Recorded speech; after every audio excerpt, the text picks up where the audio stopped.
వేములవాడ రాజన్న దర్శనం చేసుకోవడం నా పూర్వజన్మ సుకృతంగా నేను భావిస్తూ ఉన్నాను. అది కూడా శివరాత్రి రోజు పొద్దున్నే అయ్యవారి దర్శనం, అట్లానే అమ్మవారి దర్శనం, లక్ష్మీ గణపతి దర్శనం చాలా అద్భుతంగా సాగింది. మరి మనకు వేములవాడ రాజన్న అంటేనే కోడెమొక్కల రాజన్న, మన తెలంగాణ ప్రజలకు కొంచెం బంగారం లాంటి మన రాజన్న. మరి రాజన్నను అంతకుముందు ఆంధ్ర పాలకులు బద్నాం చేసిన విషయం మీకు తెలిసిందే. ఇప్పుడు వేములవాడకు వస్తే వాళ్ళు ఎలక్షన్ గెలవరని చెప్పి అపవాదు పెట్టి వేములవాడ క్షేత్రాన్ని దేవుళ్ళని కూడా బద్నాం చేసిన పరిస్థితి ఉంది. కానీ గత 10 సంవత్సరాలుగా కేసీఆర్ గారి పరిపాలనలో సిరిసిల్ల జిల్లాను ప్రత్యేకంగా క్రియేట్ చేసి మరి ఏర్పాటు చేసినటువంటి సిరిసిల్ల జిల్లాలో గర్వంగా సగర్వంగా మన రాజన్న పేరు పెట్టుకొని రాజన్న సిరిసిల్ల జిల్లా అని చెప్పి మనం ఏర్పాటు చేసుకోవడం జరిగింది.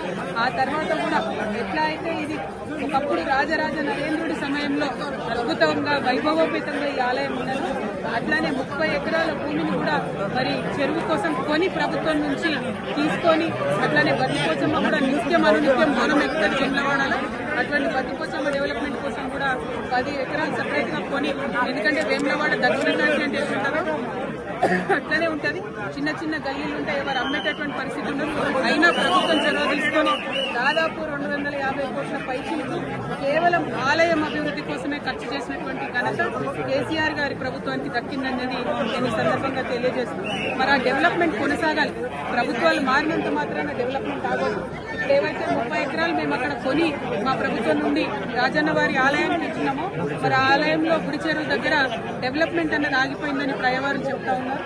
ఆ డెవలప్మెంట్ కంప్లీట్ చేయాలి. అక్కడ అనుకున్నటువంటి హాల్స్ కానీ, కళ్యాణ మండపాలు కానీ, చౌల్ట్రీలు కానీ ఇవన్నీ ఫినిష్ చేస్తే వచ్చిపోయేటటువంటి భక్తులందరూ కూడా మంచి ఉపయోగంగా ఉండేటటువంటి ఆస్కారం ఉంటుంది. అట్లానే సిరిసిల్ల రాజన్న జిల్లా అంటేనే మరి చేనేత అన్నల జిల్లా. మరి అదేవిధంగా చేనేతల కోసం కూడా అనేకమైనటువంటి కార్యక్రమాలు గౌరవనీయులు కేటీఆర్ అన్నగారు కూడా పెద్ద ఎత్తున టేకప్ చేయడం జరిగింది. కానీ అవన్నీ కూడా ఇస్తున్నటువంటి ప్రభుత్వ హయాంలో వడకేసిరి నేతన్నకి ఇస్తా అన్నది ఏది కూడా ఇస్తలేరు.